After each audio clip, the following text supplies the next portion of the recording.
Everybody in favor? Aye. Aye. I need to abstain because I was not there. One abstain, That should be me to abstain. I choose to abstain. right, All right. thank you. Upcoming item 4, upcoming agenda topics. This portion of the agenda is reserved for identification of agenda items for the future meeting. Any and items currently on future agenda list. Vacant forefront parking plan updates, arts mural in downtown, size plan update, school performances in downtown, joint meeting with visual and performing arts advisory bodies. Any comments? I just was curious, what's an advisory board? That would be a typo. Thank you, Mike. Is that a new code with that? It's a new committee. Form committee. I'll go with that. I'll be sure now, but last night, PD officer cordially told my dad that there's no more smoking allowed in public. So he stopped smoking apparently from the, I was like, oh, I want to see that. So anyhow, And I was just teasing you about not. I know, right? Going to our store. Oh, right, that should be illegal because you're right in front of the door. Yeah, well, nobody's more happy than I am, trust me. Whatever it takes. But yeah, but my question is, there is a question behind it. As business owners, do we tell our customers, like, what do we say? Like, that walk out and want to go for a smoke? That's just like. Yeah, I'm happy to answer the question, but I just want to note that it's not on the agenda, so we can't have further discussion. So we did receive some questions about smoking in the downtown, and I'm happy to share just sort of the where in the code it's listed, and I can pass that out to the business I'm not community. questioning that. Is there going to be signage, let's say? We are discussing signage. We're kind of at the early stages since it's been brought to our attention that it's become an issue. So more to come on that. Yeah, I'll look at the sign. Okay, well, I'll put one really right in front of Monte Carlo. Hey, just for you. so like, there, look, that's a tree. Moving on to item 5. No input, no, any public input on that one? And anybody on Zoom? I am not Item 4. seeing anyone on Zoom.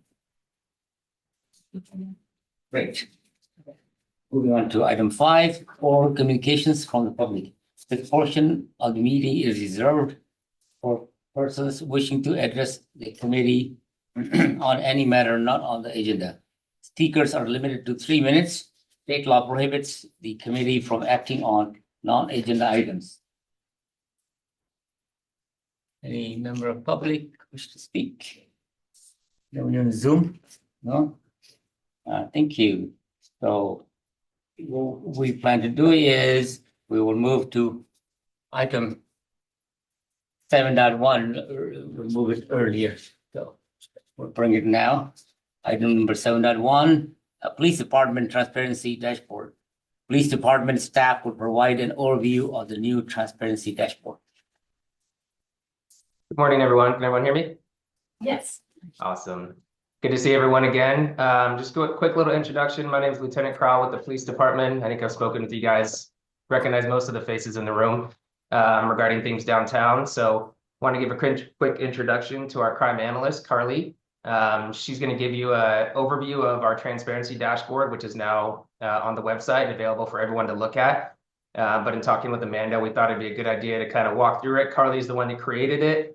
She did everything with it. It's fantastic. And so she's going to run you through it and kind of show you the ins and outs. And hopefully it has a lot of good information for you guys as downtown business owners and people who deal with downtown on a daily basis to really help you understand what's going on. So with that, I'll turn it over to Carly.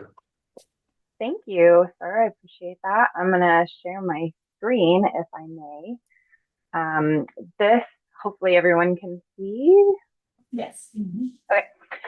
This is on the Mountain View Police Department website under transparency. And after you agree to the terms of the website, you'll see the following tabs. for the committee. First of all, I'd like to say how honored I am to speak to you today. Anything that we can do to help you visualize data to help your group find ways to keep yourselves informed and safe is our job, and we're happy to help with that. So specifically for your group, property crimes would be somewhere where I would assume that you would want to go. This website gives you this tab gives you an introduction about what you're going to see within this specific tab of the dashboard. Every single tab has an introduction. So it'll just say, these are the kind of things that you're going to see in here. This is when it's refreshed. The property crimes is refreshed weekly. So it's very real time, as real as we can get after we verify the information. So that's what's in here. Anything that says interactive in the sub tab means you can play with it. It is something where I wanted you to look at the data and then find something that is of interest to you to maybe open up a further discussion. So you can also, any one of these tabs can be adjusted based on your laptop size or your computer size. So you can size any of these to fit your screen. So one of the things in here is a map. And if you want to look at what beats you are specifically, the beats are basically our areas of operation for police response. They're generally, even though some of them look bigger, it's demographic. Some have a bigger demographic, but they're trying to find the same population sizes within each beat. So our beat for downtown is beat 1. So most of the things that you'll be looking at is things in beat 1. You can drop down by year. So everything will change based on what you click. So if you unclick it, everything will reset and go back to where it was. So this is just basically a ticker indicator of what we have going on at this moment. And this goes all the way back to January 2022. So this is our interactive metric. If you're looking at burglary, everything will ebb and flow based on what you request. We know, like, if burglary is a concern and we know downtown is beat 1, we're going to change those things and we can start to see the metrics change based on year. So we have time of the day of the week, and month of the year. Then there's an interactive comparison, beat 1 again for downtown. Burglary, you could do shoplifting, and you can see year over year annual comparisons. So you can look at trends here, theft from buildings, vandalism, and the like. There is also a survey section at the end of this. If there's something, since this is the first iteration of the executive staff's dream that I was very honored to be a part of, we know that this will ebb and flow based on information from the public, and we provided a survey page so that you can help us get better. This is only as good as the input that we receive, and I am not the end user of this. The citizens, the fine citizens of Mountain View and the business owners of Mountain View are the end users, and I want to find something that's robust enough to give you an idea of strategic trends, as well as some tactical stuff that we can use to do stuff in the short term that can help secure your businesses from crime. So anything that you have as a collective, because you're the experts of your collective, that you wish to share with us, we can put on our roadmap for future iterations. So that's the dashboard. So any questions? Looks great. Thanks. I haven't seen it before, but it looks great, and thank you for your work on that. I'm very honored to be a part of it. It's fabulous. John. Yeah, and I don't know if this is for you or for Evan, but seeing all the data, it reminds me is that, oh geez, at least a decade, maybe a decade and a half ago, the police department was looking into predictive policing. There's a lot of data there. Is the city still involved in that?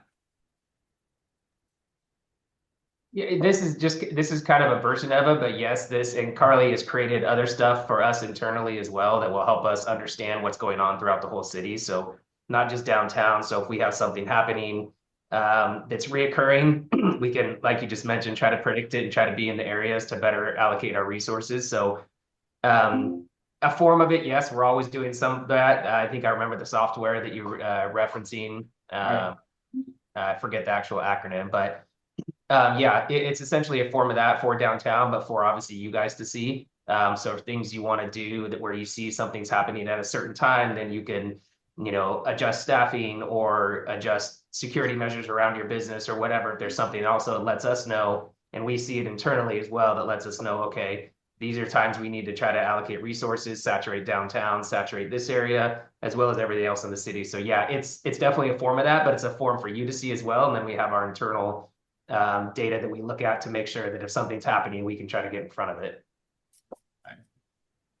And these spikes look pretty severe, but it's 16. Like it's not, we live in a very, this is not Oakland or, I mean, I hate to say cities, but we don't have high, knock on wood, things that are happening. So a spike like this might look quite egregious visually, but if you click on them or mouse over them, they're not as severe as like, oh my God, there's 100. But so I think our trends are very close together, which makes me happy. Carly, I'm just curious, or Evan, you can answer this too. Were there any surprises or any key learnings from this that popped up? I'll jump in and then Carly can as well. I don't think there was really anything too surprising. I think everybody, especially downtown, knows what we're dealing with on a consistent basis, whether that's car break-ins or thefts from businesses or unhoused downtown. So those are always kind of the things that we're used to seeing. It just gives us a better picture and gives you guys a better picture of what's happening and kind of when it's happening. But I don't think, and Carly, you can speak more, I don't think we saw any necessarily surprises and things we weren't already aware of and trying to combat ourselves already. One more question. How many other communities of our size have this kind of data available online? That's a great question. I haven't seen many. San Jose has a transparency dashboard, but they're bigger than us. I think Los Altos is in the process of obtaining a crime analyst, and I told them I was willing to assist so that maybe I can help facilitate something similar to this for them. I know Sunnyvale does not have one. Part of this that was important to me was data can be overwhelming. And if I get overwhelmed, I get frustrated and then I just stop looking.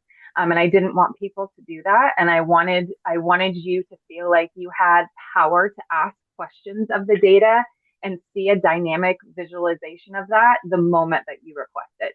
I also think what's important with this is it's updated weekly. So it's not old info that you're working with.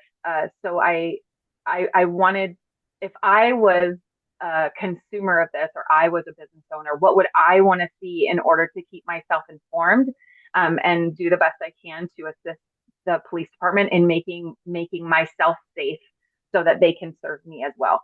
So, but like I said before, this is not the end all be all, and this only gets better with a symbiotic relationship between the police department and business owners and citizens. So if you guys have great ideas, please let me know, and we can put it on our roadmap for further iteration. Can I ask, what was the purpose of this project, of initiating it? What made you decide to do this? Well, it was the vision of the chief and Captain McGee and Captain Nelson. They wanted a public transparency dashboard where we could share data in a way that's visually appealing and understandable and able to be consumed by anyone. So I have experience in ArcGIS, so this is where this was built. It has been a labor of love. I feel like my kid just finally grew up and now now it's off to college. So, yeah, I'm very proud of it, and I'm proud to be serving this community, and I'm just this was an amazing feat, and I'm just proud to be a part of it. So it was the vision of our executive staff. I think one more vision behind it was just another way to try to keep, everybody safe in the community. If you know what's going on, if you can see things happening, you can just take ways to better protect yourselves, your businesses, your homes, your cars, everything. So you can see it and not just wait for and have to. It's a proactive way to tell the community what's going on as opposed to being reactive and answering questions about this is happening on my street. Well, now hopefully you can see a lot of that happening and understand it, and so you can better protect yourself as well. Okay, actually, and if I can offer one thing, when you were mentioning the fluctuations and how, like, because we have a low base of fluctuation can make the data look like it's a lot more extreme than it is. I mean, did you consider putting a benchmark of cities of similar size or cities of I don't know, similar income levels or something like that, that might help with the smoothing or help Sure, perceive I'm that. actually taking notes right now on a roadmap for discussion for executive staff, and I think that is a very valid inquiry. So I think we can work on some kind of reflective analytics for comparison cities in the area. What about resolving cases? Like, is there something that we can look into that? Let's say, someone, let's say, had a crime committed, but, you can go look at it, but like, does it really tell you, has the perpetrator been caught or not? So to actually ease our fears from, from future incidences. Do you want to take that? Yeah. Sorry, one more time. What was the direct question about just resolve rates and kind of? Yeah, like just resolution of, let's say, crime committed. Yeah, I believe that is part of our, I don't know a portion on here, but I can definitely look at that. I know that is information that is usually sent out. I don't remember off the top of my head which form it's sent out at, but let me double check on that and I can get back to you on that. But yes, that is part of the information we have about solvable rate about these crimes and which ones are getting solved and which ones unfortunately aren't. Yeah. Thank you. So I worked with it, played with it last year a few times when email first came in. And I have to say that I started looking at it, and the best part is historically you can go back for the whole year. And it is addictive. It pulls you in.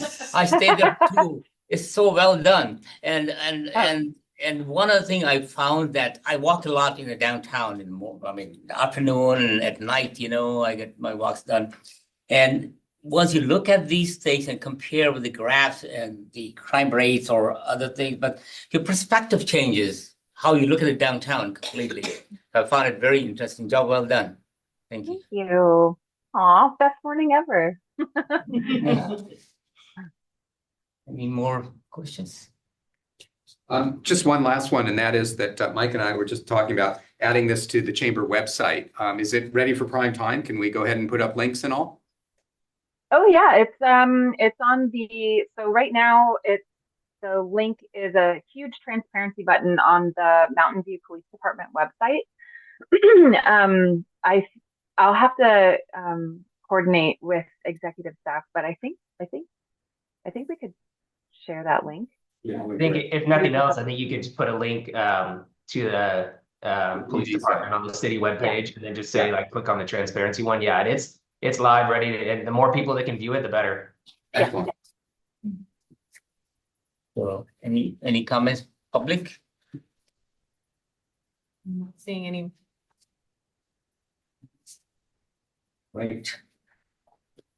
Thank you very much. That was great. Thank you. Thank you. A great day. Have a great day. Bye. Bye. If you zeroed down to your street, it showed how many. Great. Beautiful bill. We'll go back to item 6.1. And that would be downtown development updates. Downtown planning division staff will provide an update to downtown development projects. Good morning, everyone. Good morning. Hope you all had a wonderful new year since we haven't seen each other since December. My name is Vincent Kwan, Associate Planner. Here to give a few updates about downtown developments. There aren't too many for this month. So if you could direct your attention to item number 14 in the memo, which is to Castro Street. That's a provisional use permit for a medical service in downtown, for a new medical service in downtown, which includes massage and acupuncture. Currently, it's occupied as a furniture store. So that planning permit is under review at this moment. And then the next item is item number 15, 312 Castro Street. That's a development review permit and a planned community permit for a new front addition and facade modification. Currently, that space is vacant. It was the former Tap Plastics. Wow, somebody Tap Plastics, huh? Yes, correct. So that is going to be a new development review and planned community permit. So there's going to be a new front addition for that existing enclave area. And then a facade modification to that existing space. And then lastly, the last item is item number 17, which is on the next page for 384 Castro Street. I'm sorry, can we go back to 312 Castro? Sure. So I'm not always familiar with all of the permits and things like that. A planned community permit, does that mean it's going to be some kind of housing or? No, so planned community permit is a type of permit specific within a precise plan area. Okay. So in downtown, we are in the downtown precise plan area. And so anytime there's a facade modification or addition to existing buildings. It has to fit into that. Yeah, so there's a planned community permit associated with that. So that's the name for that type of permit. Do we know what the business is That going was to going to be be? my next question. Yes, so the proposed business is a retail, I think they primarily do like sunroom kind of like windows. So it's a retail use and it's a permitted use in downtown. Great. And what skylights? Yeah. Though, is 262 Castro, is that replacing the therapy store? No, so it's an existing furniture store. I think it's near where like the Bonchon is. Yeah. It has a lot of vases in it. Yeah. Okay. West Valley, is that Chinese West Valley looking. Music? Yeah. That's Used to be there. right. Yeah. Got it. Okay, thank you. Yes. One question, I think it's a 231, 235 Hope Street. It's the building that's right next to the post office. I think that's the building. Anyway, that has been in limbo for a long time. Construction fence has been around. And it seems like that should be completed by now. So what's the challenge with that project? Morning, everybody. Diana Pancholi, Principal Planner. That's my project, but I was an assistant planner. You know, I think I reviewed it when I was on the planning commission. Yeah, there were a lot of challenges with that project initially with ownership changes and financing, then COVID. Right now, the project is almost complete. We have very minor things internally to provide them occupancy, but they're stuck with PG&E. PG&E is not giving them heat so that they cannot test their smoke alarms, without which we can give them occupancy.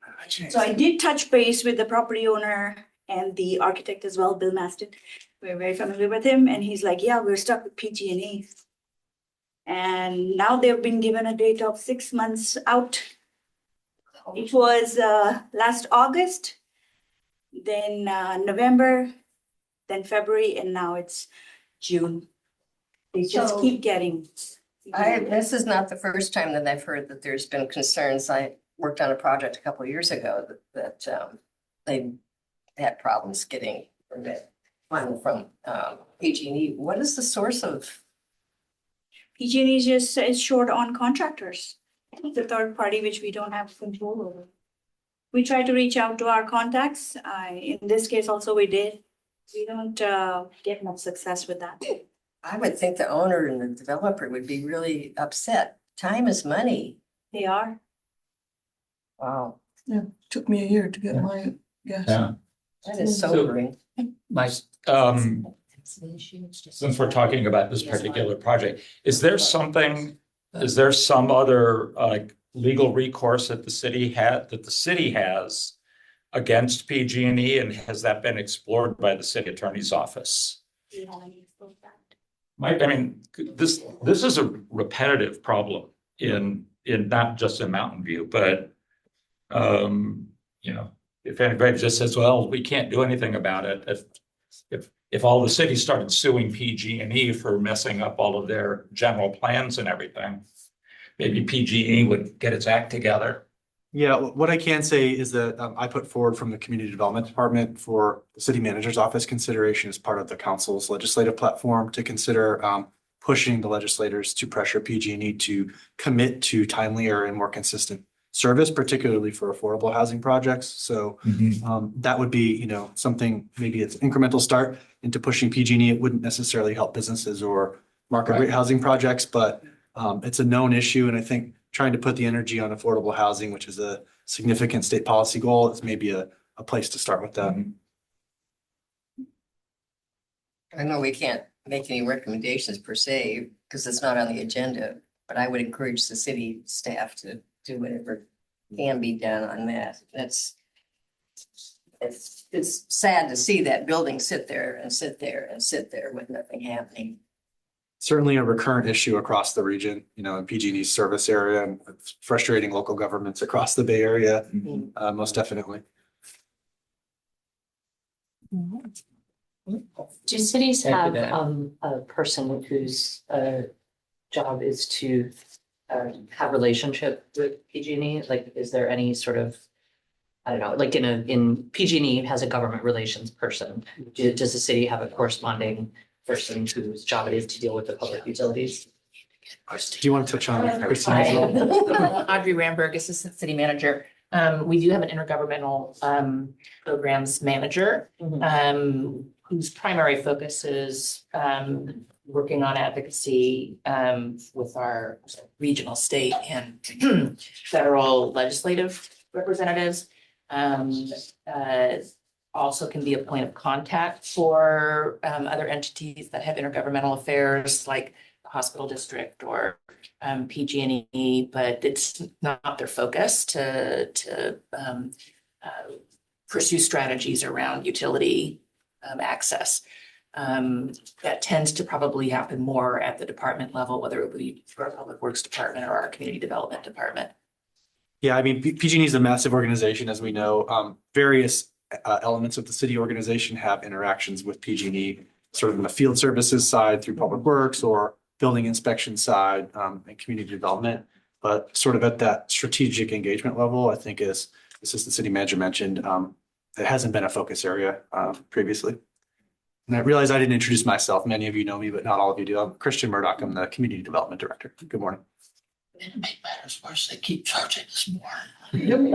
Well, and with the fires in Southern California, they're going to be really stressed trying to figure out, hookups and cut-offs.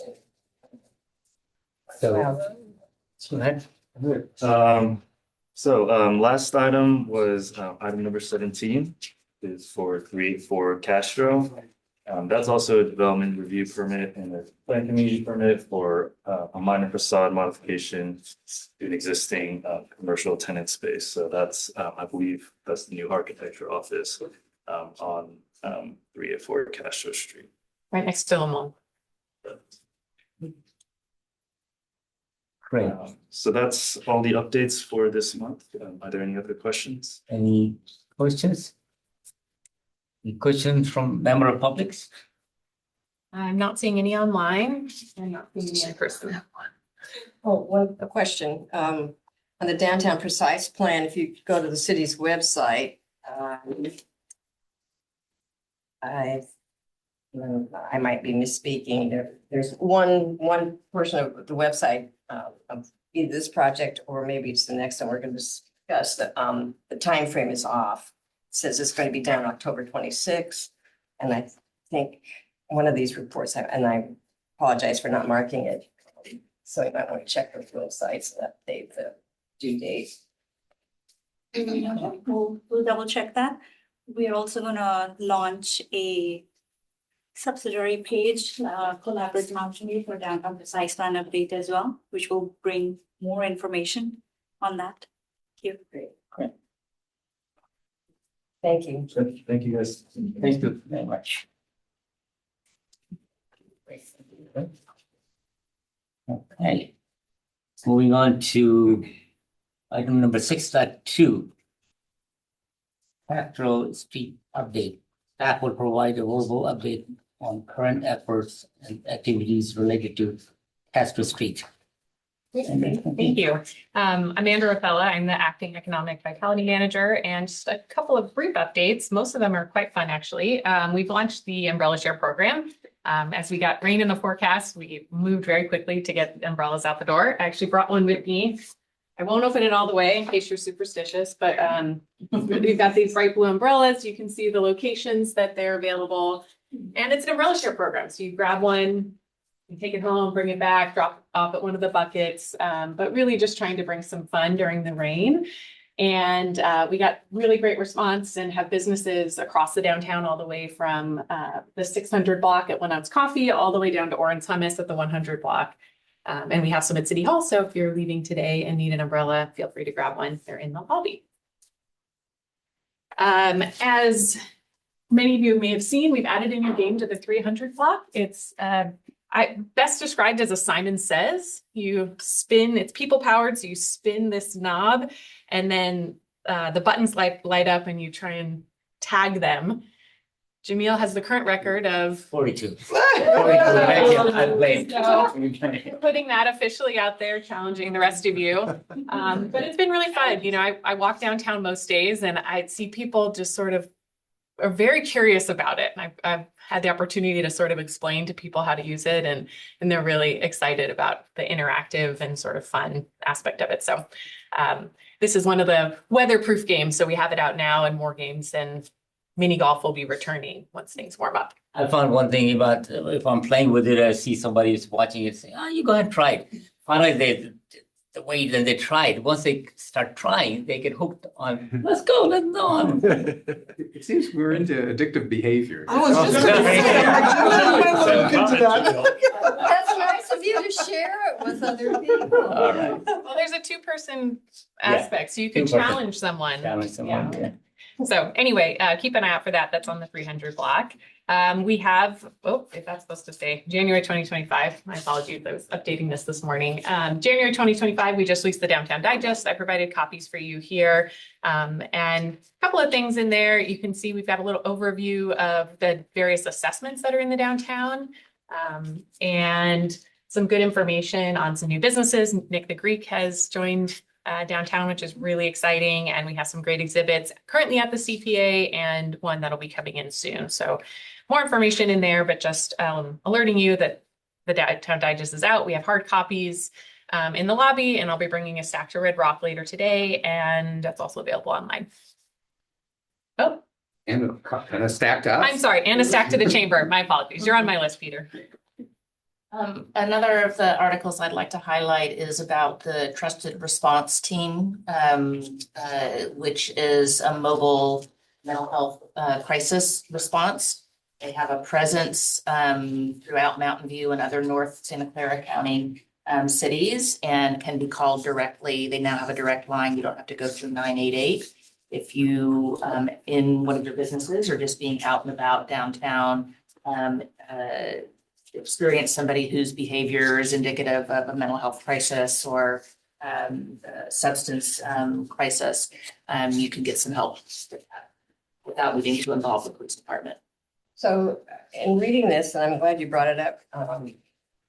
So is this an independent nonprofit, or is this part of Santa Clara County? Santa Clara County pilot program where they contracted with Momentum for Health, which is a very well-established mental health service provider in the region.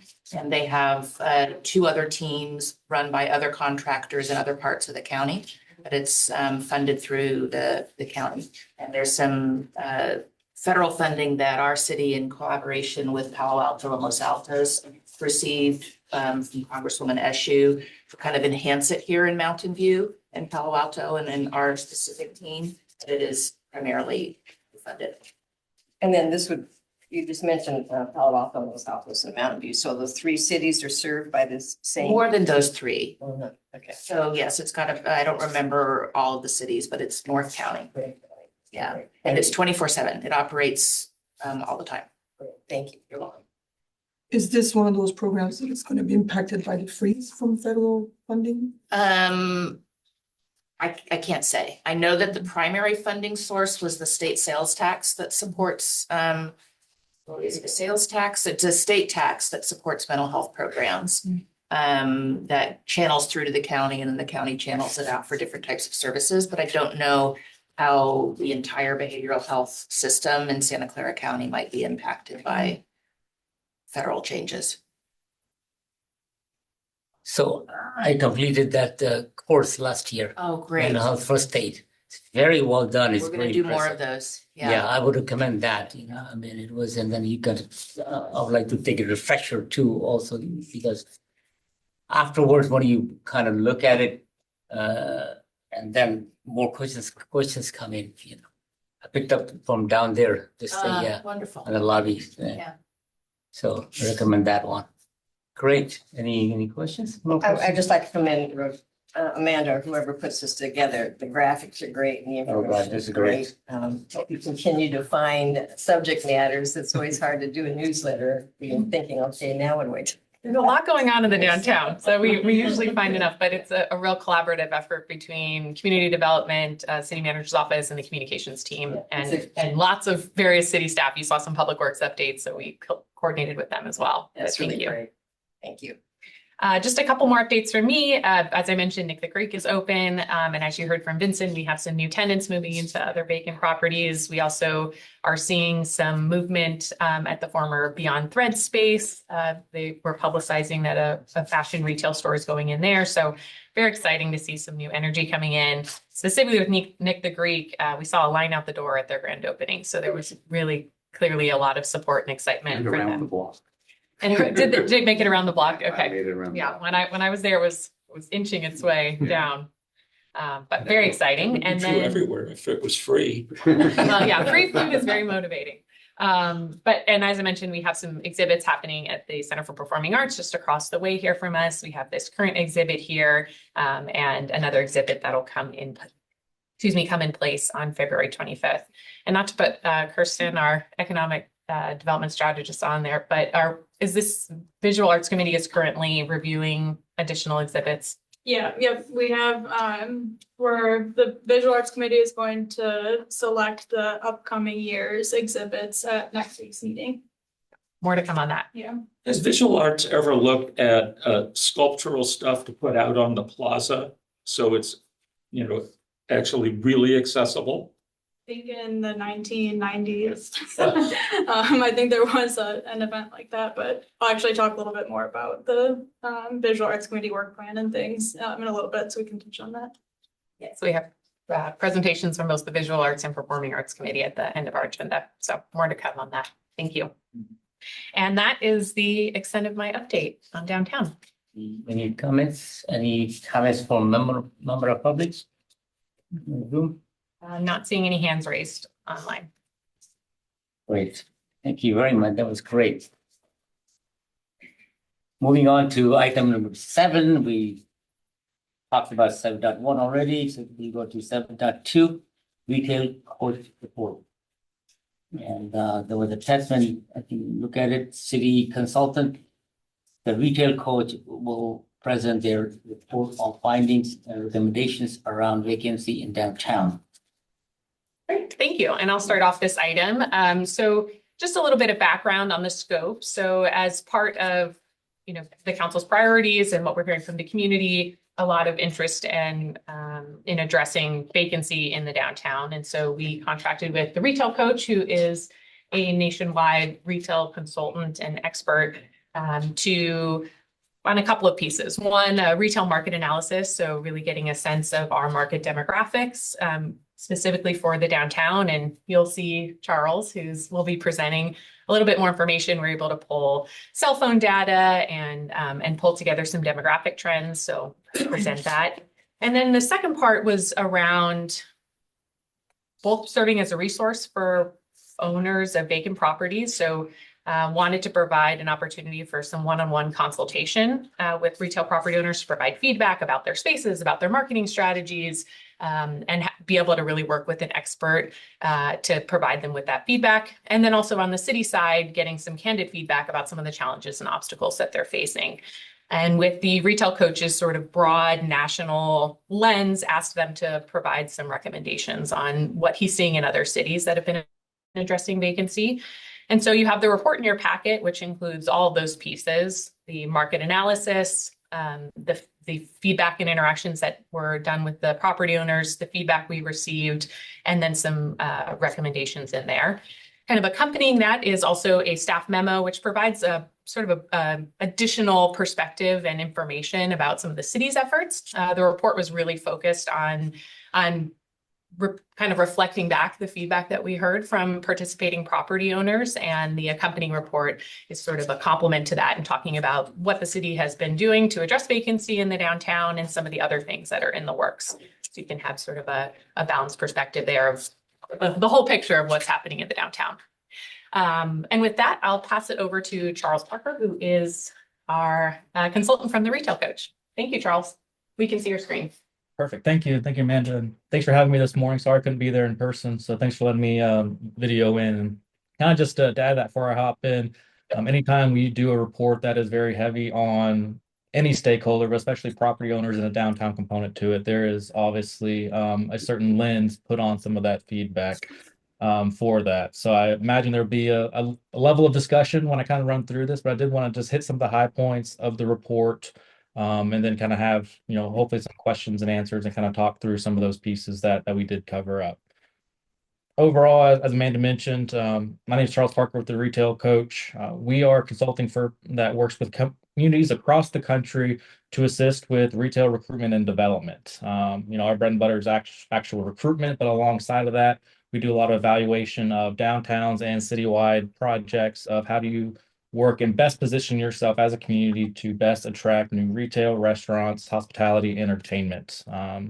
Over the last 25 years, we've worked in over 850 communities across 42 states to focus on that for strictly retail purposes. And like I say, in the last probably 5-6 years, downtowns have become more and more of a pertinent piece that we look at because they are the heartbeat and such a unique portion of the overall retail community, and how they ultimately play in both, the local heartbeat of the community and the wider retail recruitment aspect and retail development. So as we kind of get into some of these, I did have a few highlights, looking at, some of the things that drive vacancy. They can be market related, they can be property owner related, they can be local environment and policy related. Usually it's a combination of all three, but we started looking at the overall kind of macro market of the area. So what we did, these are two heat maps of mobile location data. So we geo-fenced 2 sections of Castro. First, the pedestrian mall area, which is that top map, and looked at where visitors have come over the last 12 months that have been essentially, on the pedestrian mall or those associated businesses that open up to 1-300 blocks of Castro.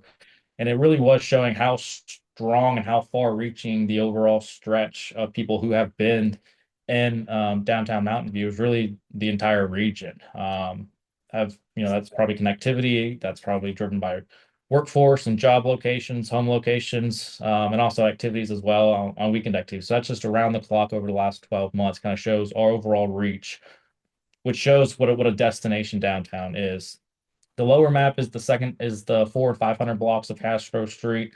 A little bit more targeted in some of the areas where it's from. It doesn't have the pedestrian mall, probably doesn't have the same level of programming as well, but still has a very strong draw, which is the bottom line here. Is, this is a regional destination for the entire area. So how does that kind of translate in terms of demographic numbers? When we're talking about, retail recruitment and development, a lot of it bends down on, hey, does a certain site for a certain market and meet our criteria that we need for population, income levels, age, and all the demographics that come with it.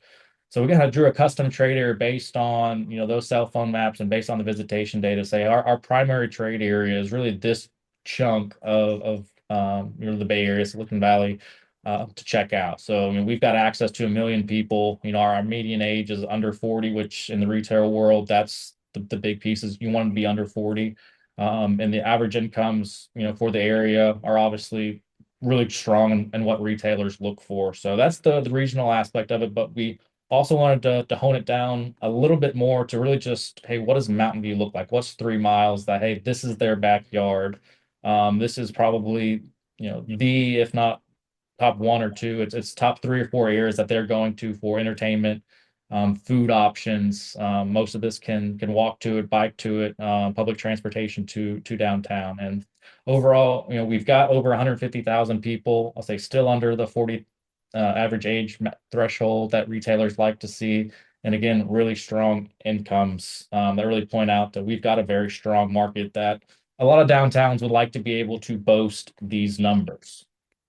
But we also take a little bit closer look at it and look at psychographics or Esri Tapestry data. So you can kind of see an overlay where Castro Street is and kind of see the census blocks of what the types of neighborhoods they are. So Esri breaks down every census block and breaks us down into one of the 67 categories and gives us all little fun little names of what they do. But it allows people to generalize and look at, hey, what types of people live in these neighborhoods? How do they spend their money? How do they get their news? How do they get to work?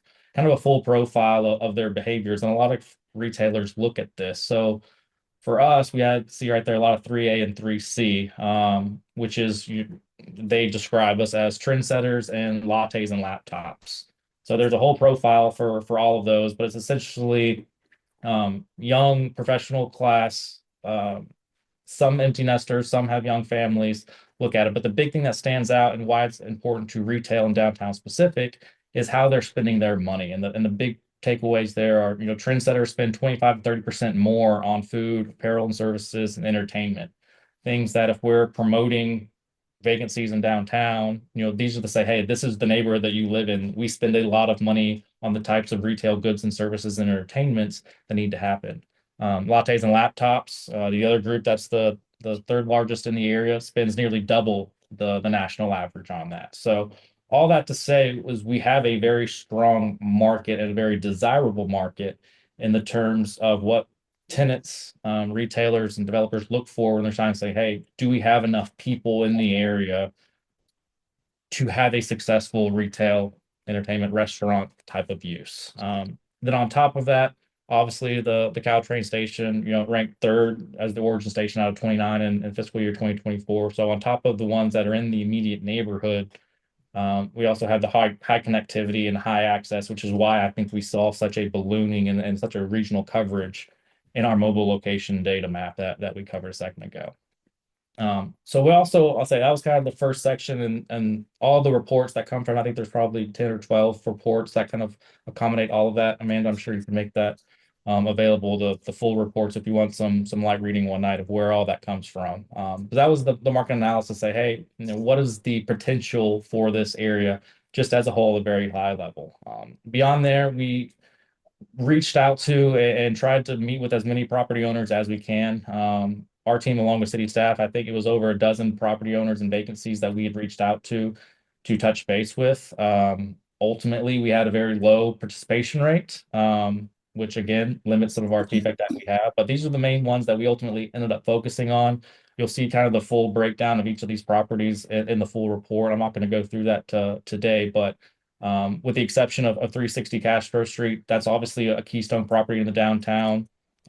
Was not involved in terms of the feedback, was not something that we had any direct contact with upon, I think the city and our team both reached out to that one. So the other 236, 275, 279, and 444, in addition to a handful of brokers that do landlord rep and tenant rep in the greater Bay Area, were the basis for a lot of the feedback that we had gotten in terms of their experience in the market and with the city as well as we kind of go through this. So I want to highlight a few of these findings. Oh, Charles, could I interrupt you just for a quick question there? does the lack of participation of other property owners tell you anything? Oh, yeah, absolutely. I mean, it shows that they're not activated, or the refusal of not wanting to participate shows that maybe they had a either not local, they're not interested. It's a historical property, it's a loss leader. I mean, there's a number of reasons, but the fact that they're not engaged enough to participate in something like this lets you know kind of where their headspace is at, or their motivation to improve their space. I mean, it's definitely a negative connotation not to at least respond to something like this after repeated attempts. Okay, thank you.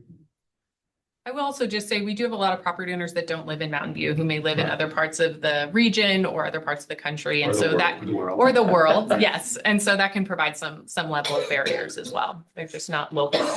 Yeah. Absolutely. So like I say, there was a low property owner participation. Like I say, that does limit what our feedback is, and probably slants it to a side of the ones that, you know, people who raise their hand and participate in surveys and interviews are usually the most happy or the most negative, or in a mix of the two, which is probably what we see reflected in some of the comments that we have. But overall, I think what maybe, I mean, not necessarily surprised me, but was neat to see was the overall sense of where downtown is headed, in the sense of optimism, despite maybe some of the more concrete comments that were made.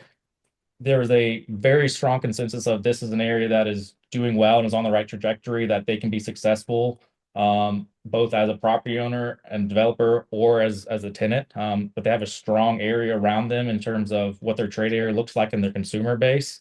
And that there are generally, you know, beyond just Mountain View, there are other examples of successful downtowns that they've seen, that is kind of a proof of concept for the region of, hey, you know, downtown Mountain View can be a really strong destination, even more than it already is. So I think the sense of optimism there was really strong, and that's why there's probably so many impassioned responses on some of the ones that we had gotten, is that there is a sense of belief that it can be a top destination for the region. The biggest comment based on some of the headwinds that property owners were facing was their perceived lack of a vision for downtown property owners, not being lock in step with what the city and the strategic plans have, which is interesting because there are strategic plans, there are specific plans, there's a lot of planning pieces out there, but there's an obvious gap between those strategic reports and the roadmap, and, you know, what some of the property owners and developers that participated in this seeded. They don't understand, you know, what's the desired balance between restaurants and retail. What's the desired breakdown between local and brand name chains? Do we want to be more like Sunnyvale, that has a little bit more food base and is independent brands, more like Los Gatos, that has some of the traditional larger name formula retail aspect of it? And this is kind of the weird limbo state that we see a lot of cities fall in, because what is the role of the city in this instance? The city has laid out very clear plans. They've spent a lot of resources defining these aspects, and it kind of comes down to what is allowed and what is desired. And that's, like I said, the limbo space of how and what is the right way to navigate some of those things with the collaboration of all stakeholders, not just the public ones. So it's a little bit like rolling out the ingredients of a cake in a kitchen, and expecting to get a cake, but, you know, with those same ingredients, you can still make cookies between what's allowed and what's desired. And I think that's the gap there, and maybe the perception of the lack of direction, of not understanding, or the confidence of putting a plan forward is not going to be fully desired, even though it could be allowed to a T, seems to be holding back a few property owners from maybe moving and improving some of their properties, at least as reported as one of the things holding them back. One of the things that was reported was a poor opinion of working with the city. I will say this is not necessarily shocking. I don't ever expect most property owners in downtowns across the country to give a glowing review of ever working with the city, because, you know, you're the gatekeeper and the rule keeper, the rule makers of keeping things in order. But at the same time, there were indications that of property owners that had properties in other areas or worked in multiple facilities, that Mountain View was the most difficult to work with. due to frequent changes in points of contact, delays in the permitting process. I think there were a few reports of contradicting comments on some of the reports as well.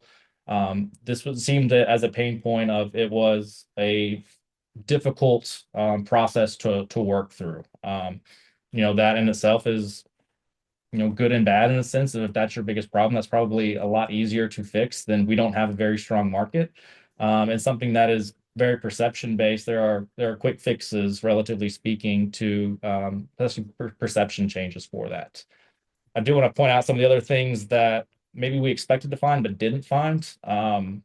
Anytime you see a pedestrian mall or a road closure, as an outsider coming into it, you expect that to be a big point of topic for basically a built-in excuse for property owners saying, hey, I can't fill my space up. They took my vehicle traffic away from me. There's no wonder a tenant doesn't want to go in there. That really largely wasn't the case. I think all the property owners that we talked to seemed to understand and believe in what has been done from a community development stance, that, hey, this was a strategic decision to create a pedestrian mall, to create a walkable area. Same thing with parking availability. That's one that is probably number 1 or 2 on every downtown review that we do. And it really wasn't the case this time around. It was brought up of, hey, yeah, sometimes it's hard to find a parking spot, but usually that's grab your torch and pitchforks. We're going to argue about parking when I pressed a lot of the property owners, like, hey, is parking really holding you back? Is that something that is an issue? That, it really wasn't something that they said, hey, that's not really a pain point for us to have. So I think to see those two not really be mentioned and not really be something that the property owners were concerned with is a testament to the community development efforts. From the public play aspects, to beautification, everything with the flower pots, the streetscaping. That is, I think, the biggest testament to the city coming through here, is because they have done such a strong way of programming and setting up the pedestrian mall to overcome the things that challenges that come with shutting down the street. Because it's very, very hard to pull off, and downtown Mountain View has pulled it off for all intents and purposes to figure that out. So I think that was a strong piece to highlight one of the things that the city has done really strong on the community development efforts. One of the things that, kind of looking at the overall mix of the area, the mix of Castro is restaurant heavy. There's not a ton of boutique retail or entertainment concepts. I know there had been the change in some of the use concepts. Was it mid to late last year when the timeline was on some of those opening up some of the uses there? That was something that seemed to be surprising news to some of the property owners, which gives you a little bit more context to maybe how plugged in they are to local ordinances and some of the changes coming behind it. But when you look at the use mix there, you see the diversification, and having very retail heavy can open up a few challenges in the sense of time of day aspects. That usually you have a very strong lunch crowd. The early mid-afternoon can kind of die down as there's not a whole lot of reason to keep people in between meals. And then obviously the peak at dinner. And the few days that I've been through there and kind of paying attention to the time of day and the foot traffic, it seems to be a little bit of that going on, just because there's not a whole lot of options outside of restaurants. Although it sounds like from reports today and a few other things that's could be the tide shifting there. I know we talked about some of the storefronts, art galleries, and children's stores, say non-food based to level out those time of day options as a focus. And again, things that the city seems to be in front of looking to have. However, when you go in and change up some of these uses or trying to attract a lot of these uses, they have a little bit different real estate requirements in terms of looking for smaller footprints to cater to some of these uses. I know we looked at, I think the smallest space that we looked at in some of our vacancies that were participating was, I think 2,600 was the smallest one. And that's a relatively large space for boutique retail and non-restaurant uses to take down, when the average is 8 to 10 or 800 to 1,000 feet, 1,200 square feet is kind of the sweet spot for boutique retail. So some of these vacancies that we have, it's tougher for these brands that we want to see or concepts that we want to see come in when it doesn't necessarily match up with what's available currently from a vacancy standpoint. I know one of the property owners had done some subleasing or demise a smaller portion of the space I think it was roughly a third of the space we used for retail use, but the back end was essentially dark. That's tough necessarily to pull off. There's not a whole lot of motivation to get property owners to do that. Doesn't really make a lot of financial sense for them to go out and do that.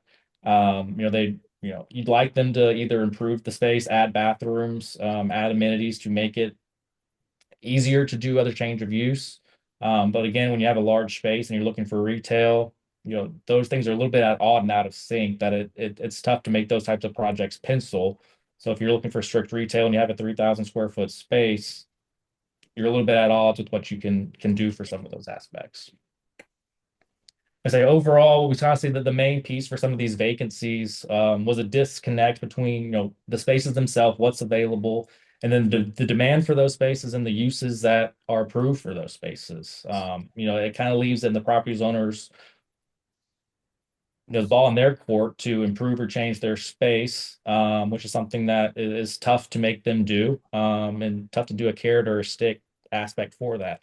I think it is worth noting that of most of those vacancies that we highlighted, there's probably a narrative that goes with each one of them. I don't think there's any what we consider Class A turnkey open retail spaces in downtown, which says that, hey, all the spaces that should be filled in a sense are filled, and that all of our vacant spaces that we really looked at and the ones that kind of around didn't participate, what we still reviewed, there seemed to be a narrative behind it and kind of some additional reasons, whether that be a disgruntled property owner or maybe the property owner is looking to do a larger scale redevelopment project and either they're not ready or waiting for certain stars to align. And if their overall plan is to do a larger redevelopment of multiple properties, it's hard to motivate them to invest to improve a subsection of that when they'd rather scrape and do a total rebuild of half a block.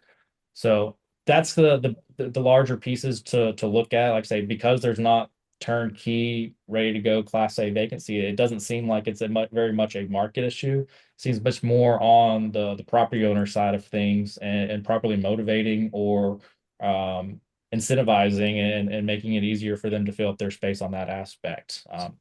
Some of the recommendations that we looked at, like I say, a lot of it is perception or communications between what they perceive the planning and process to go through. Anything to really improve those communication opportunities between the city and the property owners, whether it be hosting additional events that we've seen cities be very successful at and engaging that aspect. I know one of the direct feedback that we had was the changing of points of contacts that they had at the city. We've seen cities designate a point of contact. That doesn't necessarily need to be in a certain department, but just someone that says, "Hey, call me and I'll help you figure it out and walk through it." If nothing else, to give them warm and fuzzies at times, which seems silly, but can go a long way with managing the relationships that we have. Obviously, attending additional events to work with these brokers that are working with tenants that are exploring downtown, and also representing some of the spaces that we have. But also, like I said, doing more to maybe help translate some of those city documents that may not be in as layman terms as they could be, or not understanding what is actually there. And it's like bridging that gap between what is allowed or desired. And like I say, I don't think this is necessarily a Mountain View problem as it is a lot of downtown in general problem across the country of, yes, we have a plan for downtown, but those that are in charge of investment and redevelopment don't necessarily know what is actually desired by the public, by the city, by all the stakeholders together. It didn't seem that they had a good grasp of the types of retail and mixed uses that maybe could come in and be in play that would be allowed, but would it be supported? And I think bridging that gap can go a long way with hopefully, taking away some of the excuses that the property owners have had to maybe to date of why they haven't moved or improved their properties. Streamlining where appropriate and possible. And obviously, the single point of contact and communication are ways that can go a long way, because let's say a lot of the feedback that we had was in the relationship and the relay back between feedback and the planning and development process. So I'll say try to sum up the 24, 25 pages into a few slides to check that out. but I know I want to leave a few minutes for questions and answers. So I'll maybe stop there and see if there's anything that I want to maybe hit on as we get going. Great. Thank you so much, Charles. I appreciate that. Thank you. Definitely want to allow time for questions and also want to, one of the things that was really important in this report, and I'll just insert this before we jump to questions, was really getting candid feedback and then accurately reflecting that back to those that participated so that we could ensure that the stakeholders that we worked with felt heard. And so wanting to really talk to all of you who are out in the community, talking to, key stakeholders in the downtown, does this reflect what you've heard? Is there other information that you heard? Are there others that we should talk to? Do you have relationships with some of those property owners who maybe once were in downtown and have since moved to Spain? We'd love some help sort of continuing to build some of those relationships. So I'll just put that there as you're making your comments and asking. And context on that too, I will say as part of the interviews that we had, every conversation that we had, they seemed, I don't say surprised, but it was the city is doing this. They want to hear what we have to say. It was very positive, the fact of, this is a really good first step. So, there were kudos thrown back to the city and all the conversations that we had of, this is really neat that they're giving us a bit of a platform to share our pieces. And as Amanda said, this is, mostly unfiltered pieces for that by design. Like I say, these are not always the fun reports to write when there are pieces that have suggestions for change, but I think it is an important aspect for it. And I say let's open it up for questions and discussion. Great. Evelyn? Yes, hi. Thank you for the report. I have a couple of questions. One is, did you compare Mountain View? Did you look at anything about Los Altos? Los Altos is 3.5 miles, 4 miles from us. They have a really robust mix of retail and restaurants. And I perceive that we have a competition or a challenge with Los Altos. They've got good restaurants. They also have good retail. They have small name brand chains like Chico's and Paper Whirl, and then they have 2 children's books stores. They have 2 children clothing stores. They have 3 resale clothing stores. I hate to say it, if I want to go to dinner, I come to Mountain View. If I want to shop, I go to Los Altos. From my house, it's equal distance. I live on the north side of Mountain View. So how does the city encourage other smaller retail chain-like stores or somebody that has multiple locations? I think multiple locations is not necessarily a bad thing. It reflects that the company is properly capitalized, has a wherewithal, the knowledge to be able to operate multiple locations. So how does the city reach out to, and we don't even have a running store. Los Altos doesn't have a running store. Mountain View doesn't have a running store. The closest are Menlo Park and Sunnyvale.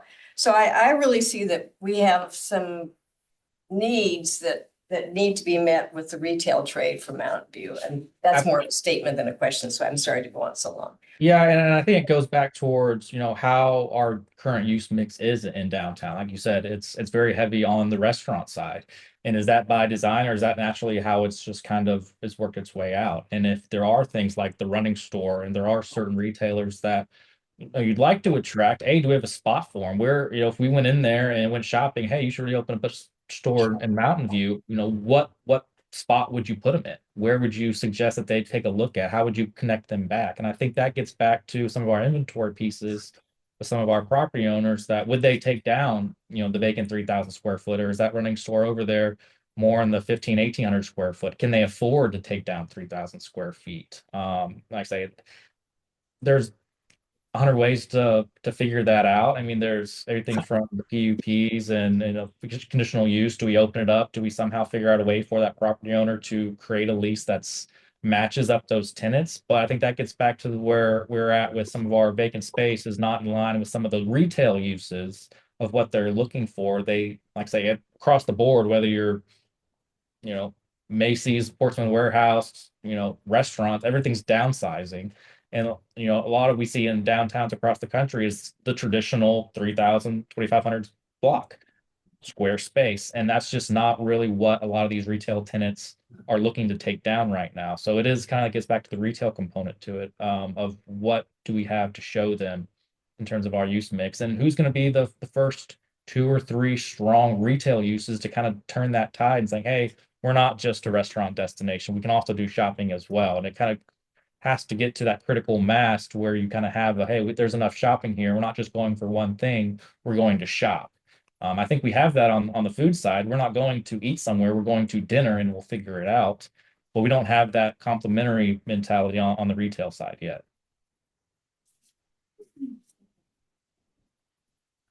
So, I mean, I wanted to add, I think it's good context to have.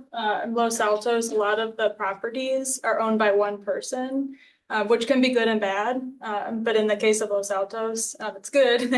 They've kind of consistently taken care of their properties and managed them well, and kind of have built that relationship. Mountain View has kind of a lot of property owners throughout Castro Street too. So I think that's kind of good.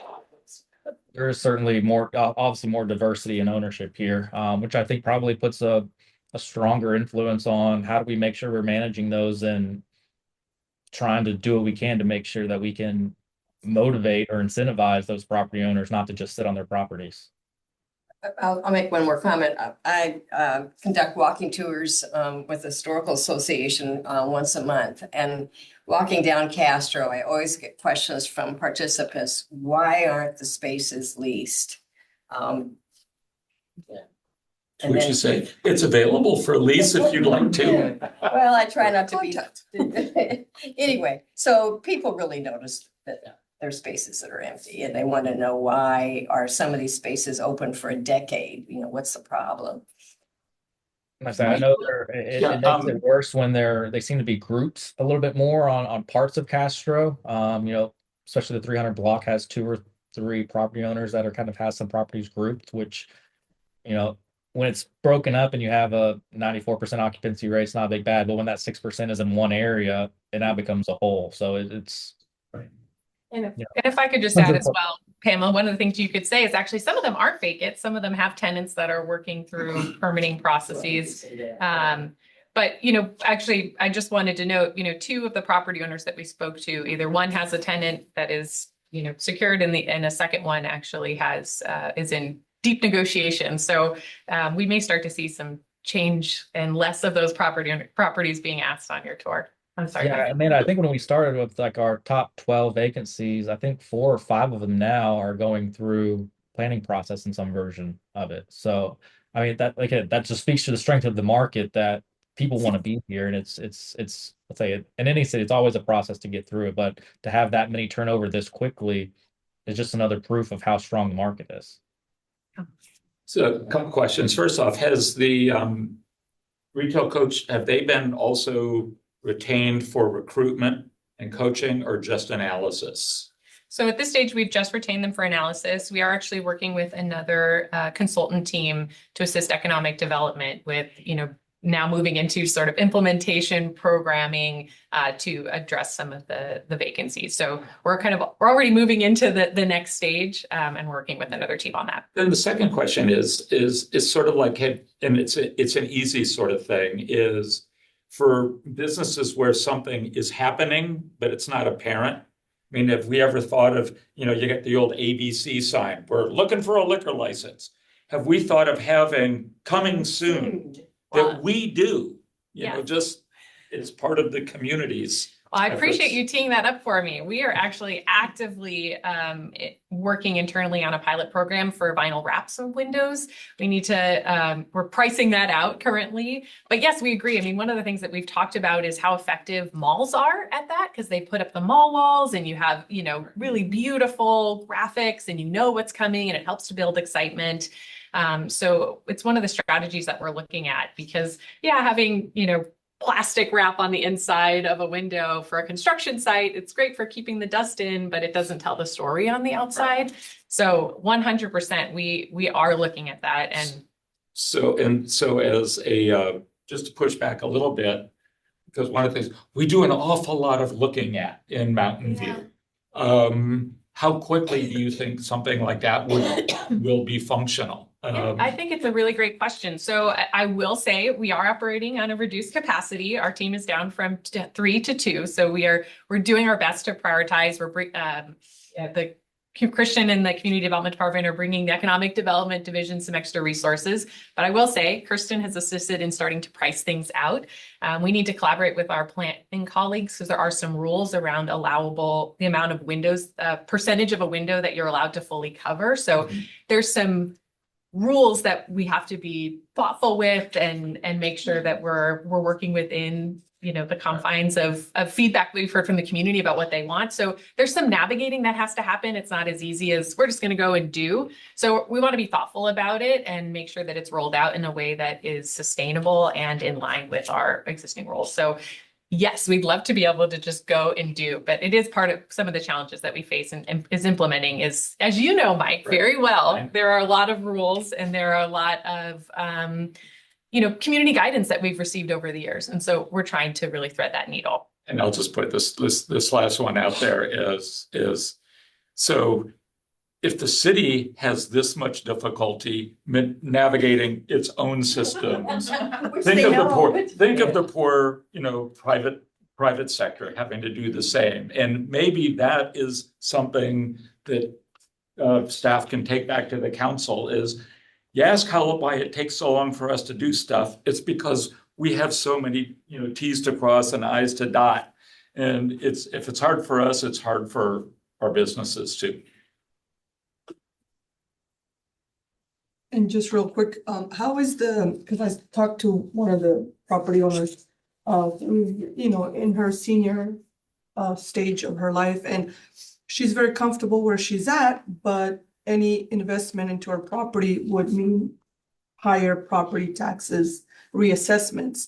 So does the city do anything, let's say, to encourage, facade improvements without necessarily triggering a tax reassessment on the property? Yeah, it's a great question. And we have heard that same feedback from property owners. Unfortunately, it's the county that does the assessment for properties, and there is that financial calculation that property owners have to do. Okay, if I invest X amount of dollars and I am assessed, and there's the result of that assessment, can I make that back with increased that I can now charge more increased rents? And we certainly want to get to a place where they are incentivized to, because there is, as Charles said, a strong market that can pay the rents that they would need in order to make those investments. So it's a little chicken and the egg, is you kind of have to make that investment with the hope that, you'll be able to make it up on the back end. And Charles, actually, I'd be really curious to hear what you're seeing in other cities as people are.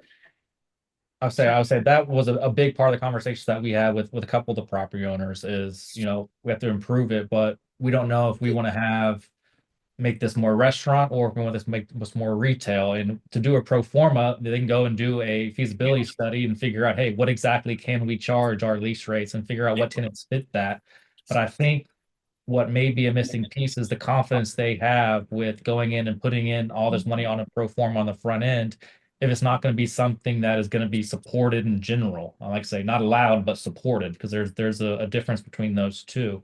So I don't know if it's just more conversation in general of, hey, this is the type of project that we'd like to see, and this would be supported publicly. This would be supported by the city. I think that's the missing gap. That is really the first step to take back to that property owner and say, hey, you said you wanted to improve your property. These are the 3 or 4 things that we think the public would get behind. We know the city would get behind. These are the approved pieces to give them the confidence to go run that feasibility analysis and say, hey, we really can squeeze out, 8,000 square feet of retail here. We know what that's going to do for our overall pro forma to kind of start the ball rolling. Because I know right now we had direct feedback saying, hey, we're scared to go spend money on a feasibility report because we don't know what we need to check on the feasibility of. Like, what are we shooting for?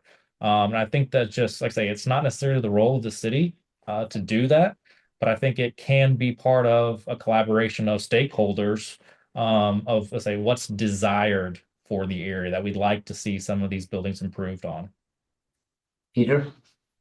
Well, so first of all, I just want to say thank you to the city for commissioning this study. And thank you for you guys for executing it. I was super impressed by this. There's a lot of incredibly good data in here. There's a lot of incredibly good actionable data in here, which is really what you want. It's one thing to get a report. It's another thing is, hey, are there things that can be done? And so, first of all, just kudos for really this entire operation. I also was struck by how many things Mountain View has the potential to do really well. You know, I mean, it was exciting in some cases to read. You know, oftentimes when you read something, it's like, oh, this, but it's like, wow, there's plenty of areas here where we can, you know, we have the building blocks there. And if we can put the pieces together correctly, or if we can have action behind it that's constructive, we can really do some amazing things. And it's funny because I remember when we first discussed the Ped Mall, one of the first words we said was, let's not just close the streets and say we're done. That's not a Ped Mall. You know, we have the opportunity here to have a vision, to have, you know, to have something that's really draws people in, is exciting and all of that. And I think we are marching in those directions. I think what you've heard is that, yeah, we're marching, but you know, there's things that have to happen in order to remove barriers and to move faster and things like that. I also just want, as a point of procedure here, I have some questions that are specific for the retail coach, but I also have questions in terms of how the city is reacting. And I don't know if that's now, that part of the discussion happens now or later. And so I just want to ask that point of clarification real quick. Yeah. And maybe before we questions for Charles, we can address that. So I'll say, you know, this was part of the city's efforts to kind of get more information, get a really accurate market analysis so that we can use it in economic developments, recruitment efforts, that we can use it as in kind of to overlay over to economic vitality strategies that we have, that what came out of the economic vitality, or the strategies that came out of the economic vitality strategy. I will say, as I mentioned to committee member Councilor Zach. Come on, if you're gonna do it, you might as well go with mayor.